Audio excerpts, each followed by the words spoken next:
Continuing in the chapter of breathing and exchange of gases, in the third lecture today, we are going to discuss about exchange of gases. बात करें exchange of gases तो सबसे पहला सवाल इसके अंदर पैदा होता है कि ये कहाँ कहाँ पर हो रहा है। तो ये दो जगह पे होता है, एक तो टिश्यू साइट पे होता है और दूसरा एल्वियोलाई में होता है। टिश्यू साइट पे किस किस के बीच में होगा? सेल्स और ब्लड के बीच में होगा, और एल्वियोलाई पे ब्लड और एयर के बीच में होगा।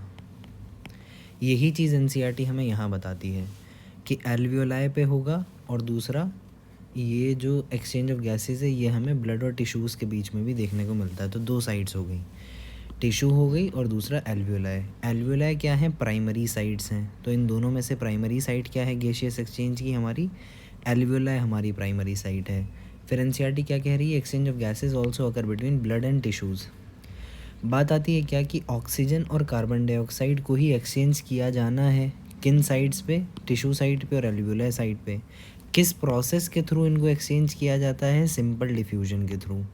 अब सिंपल डिफ्यूजन जो प्रोसेस है इसकी तीन रिक्वायरमेंट्स होती हैं। इसकी तीन रिक्वायरमेंट्स जो होती हैं वो क्या क्या है?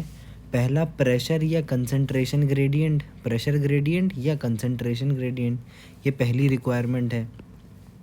दूसरी रिक्वायरमेंट क्या है इसकी? सॉल्युबिलिटी ऑफ द गैस पे ये डिपेंड करेगा कि सॉल्युबिलिटी कितनी है या कैसी है कि नहीं है। इस पे हमारी ये बात डिपेंड करेगी कि सिंपल डिफ्यूजन कितना हो रहा है। ये हो गया हमारा फैक्टर नंबर टू। और तीसरी चीज़ जो हमारी डिपेंड कर रही है वो क्या है? हमारा थिकनेस ऑफ द मेम्ब्रेन। ये तीसरा फैक्टर है। तो तीन फैक्टर्स जो क्या करेंगे एक्सचेंज ऑफ गैसेस के लिए रिस्पॉन्सिबल हैं हमारे, वो क्या हैं?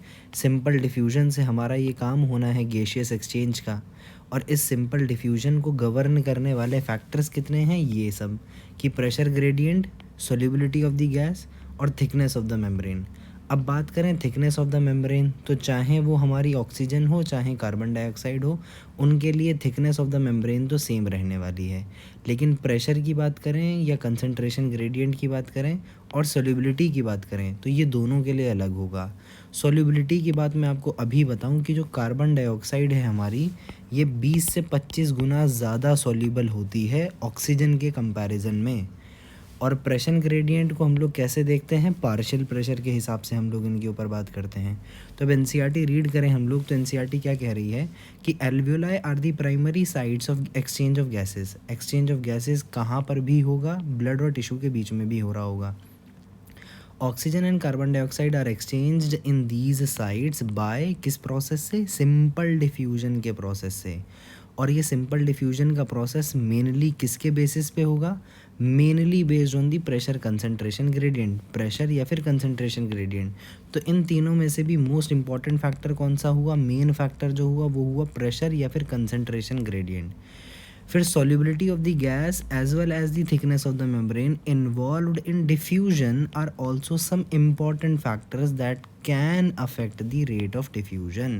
तो तीन फैक्टर्स तो हमारे ये 1 2 3 हो गए, लेकिन इन तीनों में सबसे मेन फैक्टर हमारा प्रेशर ग्रेडियंट या कंसंट्रेशन ग्रेडियंट का ही है।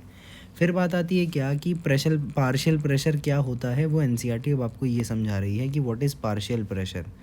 पार्शियल प्रेशर क्या होता है और उसको रिप्रेजेंट कैसे किया जाता है? तो पार्शियल प्रेशर क्या है कि प्रेशर जो है contributed bye an individual gas in a mixture of gases. मान लेते हैं 3-4 गैसेस हमारी हैं, जैसे ऑक्सीजन है, कार्बन डाइऑक्साइड है, नाइट्रोजन है। ये 3 गैसेस हो गई हमारी, एयर के अंदर प्रेजेंट हैं। ये एयर के अंदर हमारी जो गैसेस प्रेजेंट हैं ये उनका नाम है ये तीनों का। ये तीनों गैसेस हमारी एयर के अंदर प्रेजेंट हैं। तो इस एयर के अंदर जो एटमॉस्फेरिक प्रेशर है 1 atm, इस एटमॉस्फेरिक प्रेशर के अंदर ऑक्सीजन का कितना कंट्रीब्यूशन है, कार्बन डाइऑक्साइड का कितना कंट्रीब्यूशन है और नाइट्रोजन का कितना कंट्रीब्यूशन है, ये ही चीज़ जो है उसको हम लोग क्या कहते हैं कि partial pressure of oxygen, partial pressure of carbon dioxide और पार्शियल प्रेशर ऑफ नाइट्रोजन। ये चीज़ हम लोग कहते हैं कि एक इंडिविजुअल गैस जो है वो मिक्सचर ऑफ गैस के अंदर कितना प्रेशर कंट्रीब्यूट कर रही है, कितना हिस्सा जो है ऑक्सीजन का है, कितना हिस्सा इसके अंदर कार्बन डाइऑक्साइड का है और कितना हिस्सा नाइट्रोजन का है, वही उसका पार्शियल प्रेशर कहलाएगा अगर हम लोग किसी भी गिवन प्रेशर के अंदर उसको बात कर रहे हैं। फिर ये रिप्रेजेंट कैसे होता है, तो ऑक्सीजन के आगे छोटा सा पी लगा दिया, स्मॉल पी, इधर भी कार्बन डाइऑक्साइड के आगे भी स्मॉल पी, तो ये रिप्रेजेंट कर रहा है पार्शियल प्रेशर ऑफ ऑक्सीजन को और ये रिप्रेजेंट कर रहा है partial pressure of carbon dioxide को। अब ये कैसा होता है कि partial pressure of these two gases in the atmospheric air and the two sides of diffusion are given in table 17.1। अब ये टेबल 17.1 के अंदर हमें अलग अलग साइड्स पे कि एटमॉस्फेरिक एयर के अंदर हमारी जो रेस्पिरेटरी गैस ऑक्सीजन है और कार्बन डाइऑक्साइड, इनका पार्शियल प्रेशर कहाँ कितना कितना है, एल्वियोलाई की जो साइट है वहाँ पर कितना पार्शियल प्रेशर है इनका, ब्लड के अंदर डीऑक्सीजनेटेड ब्लड के अंदर इनका पार्शियल प्रेशर क्या है, सिमिलरली ऑक्सीजनेटेड ब्लड के अंदर क्या कितना पार्शियल प्रेशर है, और फाइनली टिश्यू साइट पे इनका पार्शियल प्रेशर कितना है। अब ये डाटा जो गिवन है ये क्लियरली इंडिकेट करता है a concentration gradient for oxygen from alveoli to blood और ब्लड टू टिश्यूज़। इन स्टेटमेंट्स को समझने के लिए अब आप इधर मेरी बात समझो गौर से कि हमें एक बात ये पहले से पता है कि जो गैसेस हैं ये मूव कहाँ से करेंगी, हाई प्रेशर से लो प्रेशर की तरफ ये मूव करेगी। बहुत जाहिर सी बात है, यही रीज़न हमने अपनी रेस्पिरेशन के अंदर पढ़ा था कि हम लोग जो है प्रेशर को डिक्रीज़ या इंक्रीज़ करवा रहे थे, किसके थ्रू, वॉल्यूम को चेंज करके। अगर वॉल्यूम हमने अपनी थोरैसिक कैविटी का इंक्रीज़ किया था, प्रेशर डिक्रीज़ हुआ था, तो इंस्पिरेशन हो गई थी, यानी बाहर से एयर अंदर आ गई थी। सिमिलरली हमने अपनी थोरैसिक कैविटी की वॉल्यूम डिक्रीज़ करी थी, यानी प्रेशर इंक्रीज़ किया था, तो हमने एक्सपिरेशन कॉज करी थी, यानी जो प्रेशर है वो जब अंदर बढ़ गया था तो एयर बाहर चली गई थी। यही काम अब हम लोग यहाँ कर रहे हैं। हम क्या देख रहे हैं कि हमारी जो एटमॉस्फेरिक एयर है वहाँ पर जो ऑक्सीजन का पार्शियल प्रेशर है वो है 159 और एल्वियोलाई की एयर के अंदर सिर्फ 104 है, तो ऑब्वियसली यहाँ पर हाइयर है और एल्वियोलाई में ये कम है, तो हमारी एटमॉस्फेरिक एयर से ऑक्सीजन एल्वियोलाई साइड पे आ जाएगी। एल्वियोलाई साइड पे अब हमारा जो डीऑक्सीजनेटेड ब्लड है ये आया है ऑक्सीजनेशन के लिए। अब हमारी एल्वियोलाई साइड पे क्या हुआ, एल्वियोलाई एयर के अंदर जब 104 था और डीऑक्सीजनेटेड ब्लड के अंदर सिर्फ और सिर्फ 40 था हमारा पार्शियल प्रेशर ऑफ ऑक्सीजन, तो ऑक्सीजन यहाँ से हमारे डीऑक्सीजनेटेड ब्लड में चला गया और डीऑक्सीजनेटेड ब्लड को हमारे इस ऑक्सीजन ने क्या कर दिया, ऑक्सीजनेटेड कर दिया और इसका पार्शियल प्रेशर इंक्रीज़ होकर के 95 हो गया। अब ये ऑक्सीजनेटेड ब्लड हमारे कहाँ पहुँचा, राइट एट्रियम में पहुँचा पल्मनरी वेन्स के थ्रू, और पल्मनरी वेन से ये गया कहाँ पर, राइट एट्रियम में, राइट एट्रियम से गया लेफ़्ट एट्रियम में गया, ये लेफ़्ट एट्रियम से फिर ये लेफ़्ट वेंट्रिकल में गया, वहाँ से इसको एओर्टा ने पंप कर दिया बॉडी के अंदर, तो वहाँ ये पहुँचा टिश्यूज़ पे जो पार्शियल प्रेशर ऑफ ऑक्सीजन था वो 40 था, तो यहाँ से हमारा ऑक्सीजन की डिलीवरी हो गई टिश्यूज़ के ऊपर। अब ये सेम चीज़ हुई उल्टा फॉर कार्बन डाइऑक्साइड कि टिश्यूज़ ने कैटाबॉलिक एक्टिविटीज़ परफॉर्म करी और कार्बन डाइऑक्साइड को प्रोड्यूस किया, तो टिश्यू साइड पे कार्बन डाइऑक्साइड का लेवल कितना था, 45 है इसका partial pressure of carbon dioxide, और जो ऑक्सीजनेटेड ब्लड था उसके अंदर कितना पार्शियल प्रेशर है कार्बन डाइऑक्साइड का, सिर्फ और सिर्फ 40। अब ये देखा कि टिश्यू की साइड पे ऑक्सीजनेटेड ब्लड ऑक्सीजन लेके आया है और क्या लेकर के जाएगा, यहाँ से हमारी कार्बन डाइऑक्साइड लेकर के जाएगा। ये कार्बन डाइऑक्साइड इधर शिफ्ट हुई, ये ऑक्सीजनेटेड ब्लड अब ये डीऑक्सीजनेटेड ब्लड में कन्वर्ट हो गया क्योंकि इसके अंदर partial pressure of carbon dioxide बढ़ गया। अब ये डीऑक्सीजनेटेड ब्लड हमारे कहाँ पहुँचा, राइट एट्रियम में पहुँचा, राइट एट्रियम से राइट वेंट्रिकल में गया, राइट वेंट्रिकल से पल्मनरी आर्टरी इसको लेके गई एल्वियोलाई साइड पे, एल्वियोलाई साइड पे एल्वियोलर एयर के अंदर सिर्फ और सिर्फ कितना देखने को मिला हमें, 40। डीऑक्सीजनेटेड ब्लड के अंदर 45 था, एल्वियोलर एयर के अंदर 40 था, तो डीऑक्सीजनेटेड ब्लड से हमारी एल्वियोलाई एयर के अंदर हमारी कार्बन डाइऑक्साइड चली गई। अब एल्वियोलाई एयर के अंदर और एटमॉस्फेरिक एयर के अंदर बहुत बड़ा डिफरेंस है, तो ईजिली यहाँ से बाहर चली जाएगी। यही चीज़ एनसीईआरटी ने बोली कि हमने ऐसे जाते हुए देखा, किधर, एटमॉस्फेरिक एयर से टिश्यूज़ की तरफ को जाते हुए देखा हमने हमारी ऑक्सीजन को, और इधर से इधर आते हुए देखा हमने, राइट टू लेफ़्ट आते हुए देखा हमारी कार्बन डाइऑक्साइड को। यही चीज़ एनसीईआरटी ने हमसे बोली कि the data given in table clearly indicates a concentration gradient for oxygen from alveoli to blood and blood to tissues, कि एल्वियोलाई से पहले ब्लड में ईजीली आ जाएगी हमारी ऑक्सीजन और ब्लड से फिर ईजीली टिश्यूज़ पे चली जाएगी। Similarly a gradient is present for carbon dioxide in opposite direction.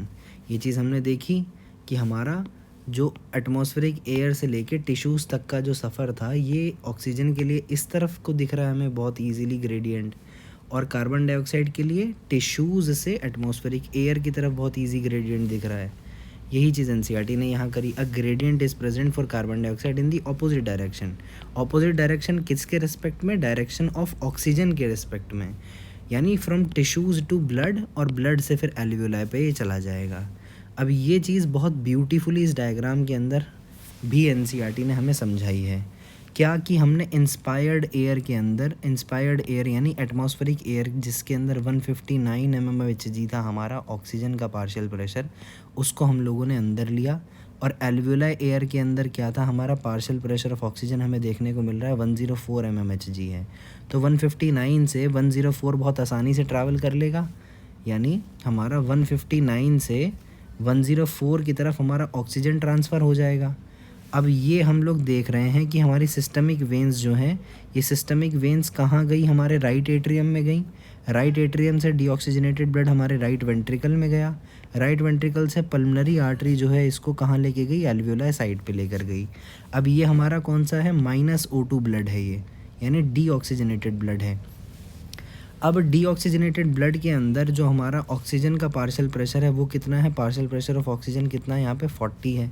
तो हम लोग देख सकते हैं कि इधर एल्वियोलर एयर के अंदर 104 है पार्शियल प्रेशर ऑफ ऑक्सीजन, और हमारे वेनस ब्लड के अंदर कितना है? डीऑक्सीजनेटेड ब्लड के अंदर कितना है? 40 mmHg। तो ये क्लियर कट यहाँ पे हमें दिख रहा है कि एक ग्रेडियंट बना हुआ है। तो 104 से यानी एल्वियोलर एयर से ऑक्सीजन हमारी किस में आ जाएगी? हमारे डीऑक्सीजनेटेड ब्लड में आ जाएगी। और डीऑक्सीजनेटेड ब्लड के अंदर जब हमारी ऑक्सीजन आ गई तो ये कैसा हो गया? अब हमारा ब्लड, ये ब्लड बन गया हमारा ऑक्सीजनेटेड ब्लड, ये +O2 ब्लड हो गया। +O2 ब्लड के अंदर यानी ऑक्सीजनेटेड ब्लड के अंदर हमारा पार्शियल प्रेशर ऑफ ऑक्सीजन कितना हो जाएगा?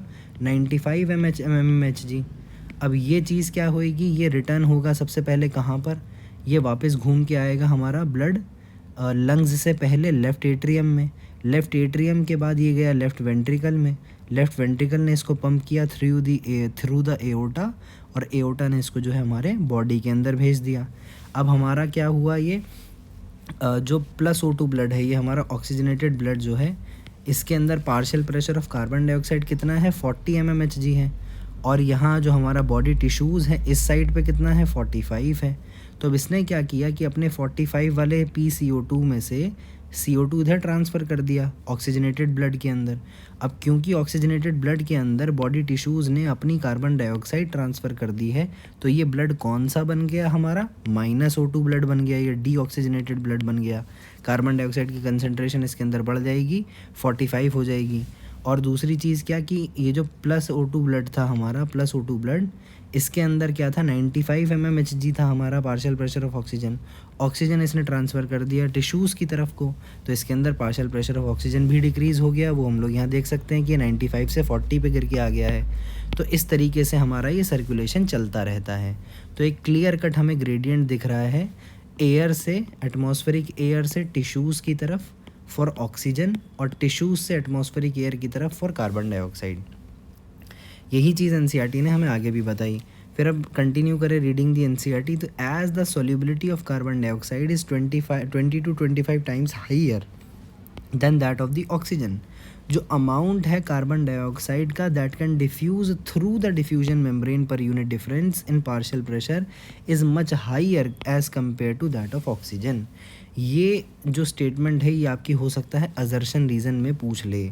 स्टेटमेंट दे दे कि the solubility of carbon dioxide is 20 to 25 times higher than that of the oxygen, और ये दे दे रीज़न, और असर्शन दे दे ये कि the amount of carbon dioxide जो डिफ्यूज़ कर सकता है through the diffusion membrane per unit difference in partial pressure, ये ज़्यादा होगा किसके लिए? कार्बन डाइऑक्साइड के लिए व्हेन कंपेयर टू ऑक्सीजन। ये बहुत सीधी सिंपल स्टेटमेंट है, तो आप इसे याद कर लो कि ये एजर्शन रीज़न में पूछी जा सकती है, कि ये एजर्शन दे देगा आपको कि अमाउंट जो है जो कार्बन डाइऑक्साइड का होता है वो ज़्यादा डिफ्यूज़ कर पाता है पर यूनिट पोटेंशियल डिफरेंस में, पर यूनिट प्रेशर डिफरेंस में, पार्शियल प्रेशर के डिफरेंस में। और इसका रीज़न क्या है, क्योंकि सोल्यूबिलिटी जो कार्बन डाइऑक्साइड की है वो 20 से 25 गुना ज़्यादा होती है एज़ कम्पेयर टू ऑक्सीजन। फिर बात करें डिफ्यूजन मेम्ब्रेन के बारे में, ये इंपॉर्टेंट चीज़ है। डिफ्यूजन मेम्ब्रेन के बारे में एनसीईआरटी क्या बात कर रही है कि डिफ्यूजन मेम्ब्रेन 3 चीज़ों से मिलके बनी है, 3 चीज़ों से मिलके बनी है। क्या क्या चीज़ है? 2 तो एंडोथीलियम है, एंडोथीलियम ऑफ एल्वियोलाई कैपिलरीज, और फिर क्या, thin squamous epithelium of alveoli, और इसके बीच में बची हुई हमारी बेसमेंट मेम्ब्रेन। क्या क्या कह रही है हमारी एनसीईआरटी? पहली चीज़ ये कि जो एंडोथीलियम है हमारी किसकी, एल्वियोलाई कैविटी की। दूसरी चीज़ क्या कि एल्वियोलाई कैपिलरी जो है हमारी उसकी उसकी एंडोथीलियम। और तीसरी चीज़ क्या, इसके बीच में फंसी हुई हमारी ये बेसमेंट मेम्ब्रेन। और जूम करके देखें तो ये एल्वियोलर कैविटी है, एल्वियोलर कैविटी की एंडोथीलियम, फिर कैपिलरी की हमारी एंडोथीलियम, और इन दोनों के बीच में भरी हुई हमारी बेसमेंट मेम्ब्रेन। इन 1, 2 और 3 चीज़ों से मिलकर के बनी हमारी डिफ्यूजन मेम्ब्रेन। ये बनी तो 3 लेयर से मिलके, लेकिन इतनी पतली है कि मच लेस दैन अ मिलीमीटर होती है ये। अब एनसीईआरटी डायरेक्टली रीड कर लेते हैं, हमें सब समझ में आ जाएगा कि the diffusion membrane is made up of 3 major layers. 3 major layer namely क्या क्या नाम है इसका? सबसे पहला thin squamous epithelium of the alveoli. Epithelium कौन सी? एल्वियोलाई की एपिथीलियम। दूसरा endothelium of the alveolar capillary, alveolar capillary की endothelium, squamous epithelium of alveoli. और तीसरी चीज़ क्या? The basement substance. Basement substance, अब बेसमेंट सब्सटेंस किससे बना है? composed of a thin basement membrane supporting the squamous epithelium and the basement membrane surrounding the single layer endothelial cells of capillaries। यानी इसके सराउंडिंग जो ये और इसके नीचे जो ये प्रेजेंट है इसी की बात कर रहा है ये, इन बिटवीन देम, जो कि इनके बीच में भरा हुआ होगा। हाउएवर इट्स टोटल थिकनेस यानी thickness of the diffusion membrane is much less than a millimetre. 1 millimetre से ये बहुत कम होती है, मच लेस दैन अ मिलीमीटर होती है, ये भी पूछा जाता है। फिर बात करें हम लोग आगे, therefore all the factors in our body are favourable for diffusion of oxygen. कहाँ से कहाँ? From alveoli to the tissues. और कार्बन डाइऑक्साइड कहाँ से कहाँ? Tissue to the alveoli. बिल्कुल इसका उल्टा ये चीज़ भी है कि एल्वियोलाई टू टिश्यूज़ हमारी क्या, ऑक्सीजन आ जाए, और टिश्यूज़ टू एल्वियोलाई कौन चला जाए हमारा, कार्बन डाइऑक्साइड। ये सारे के सारे बॉडी के अंदर फैक्टर्स इसीलिए फेवरेबल होते हैं ये। This was all about this lecture. Next lecture में हम लोग जो है ट्रांसपोर्ट ऑफ गैसेस को डिस्कस करेंगे।